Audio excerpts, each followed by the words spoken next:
Bon, voilà, donc pour moi, je me suis dit que ce morceau, à mon niveau, alors pour ceux qui ne le savent pas, ça fait...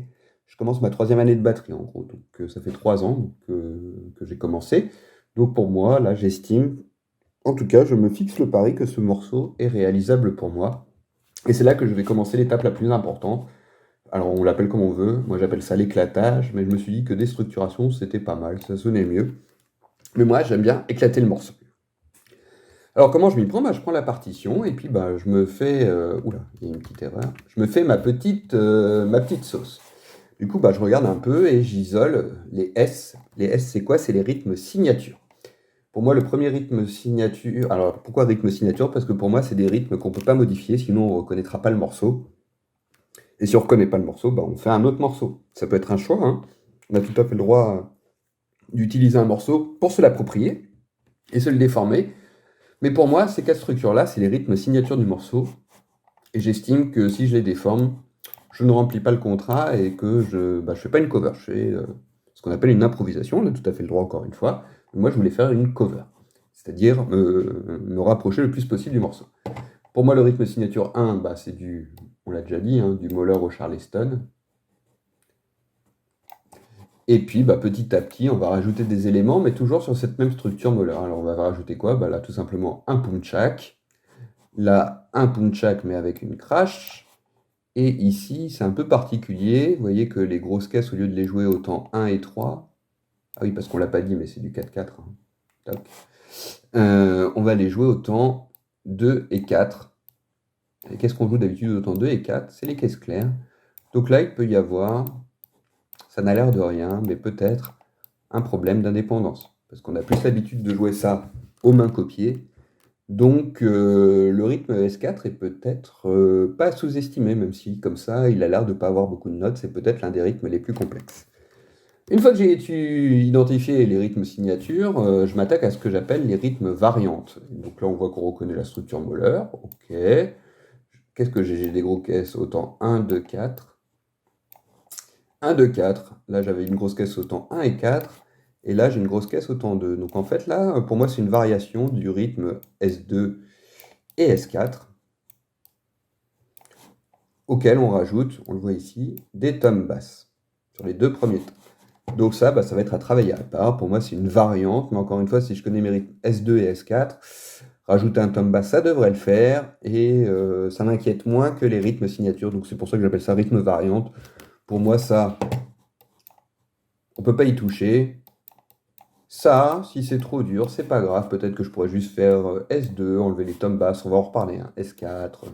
Bref, on fait notre sauce. La partition nous propose ça. Peut-être que nous, on fera autre chose. On reverra après.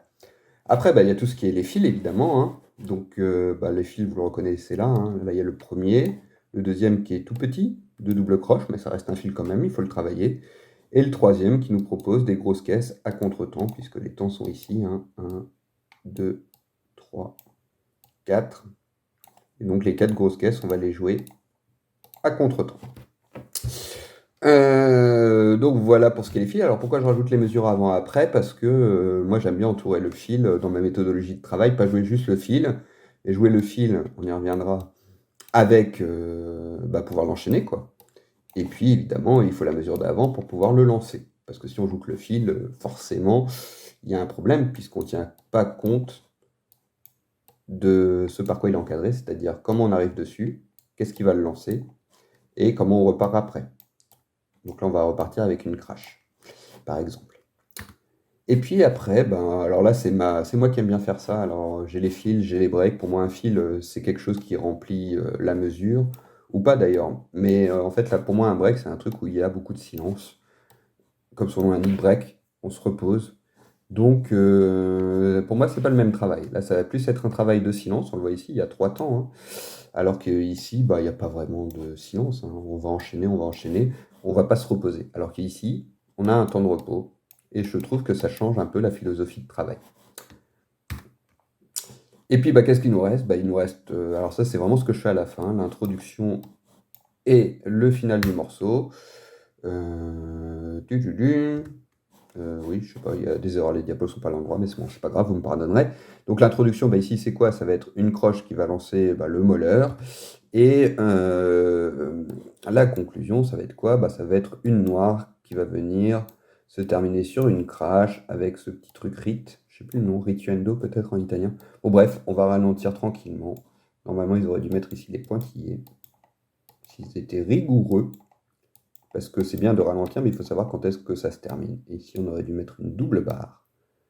Car on arrive à la fin du morceau. C'est un point de rupture, j'en ai déjà parlé, même si c'est la fin du morceau et que je rien derrière.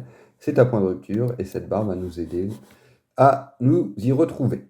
Bref, cinquième étape, maintenant qu'on a bien dû structurer et éclater le morceau, c'est ce que j'appelle le plan de vol. En gros, comment on va programmer nos séances de travail. Et du coup, bah là, il y a un petit travail à faire, moi, que je fais tout le temps. C'est... Ah bah voilà, elles sont... Non, bah, je comprends rien.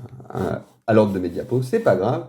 Ça va être de jouer bah, les rythmes signatures, alors soit au tempo, soit en dessous, peu importe.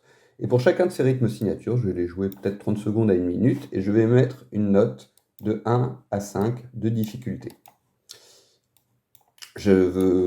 Personnellement, je ne mets jamais de 0, parce que j'estime qu'il y a toujours quelque chose à travailler, même si ça paraît simple. Bah ça sera 1, ça ne sera pas 0, parce que ça fait toujours du bien de retravailler. Et si notre cerveau voit 0, il va dire ah bah non, en fait ça sert à rien de travailler ça. Non, non, non, tout est important à travailler, donc je mets des notes de 1 à 5, donc vous l'aurez compris, pour moi 1 c'est pas de difficulté, c'est fastoche comme tout, et 5 c'est une difficulté extrême. Donc bah écoutez, je vous propose, je vous épargne la minute entière, hein, je vais juste jouer quelques mesures de ces 4 rythmes signatures, et je vais vous mettre mes notes après, je pense que vous serez surpris, notamment à combien vous coteriez ce rythme signature numéro 2 de 1 à 5, encore une fois, 1 c'est aucune difficulté, 5 c'est difficulté extrême. Mettez votre note ici, et on en reparle juste après. A tout de suite.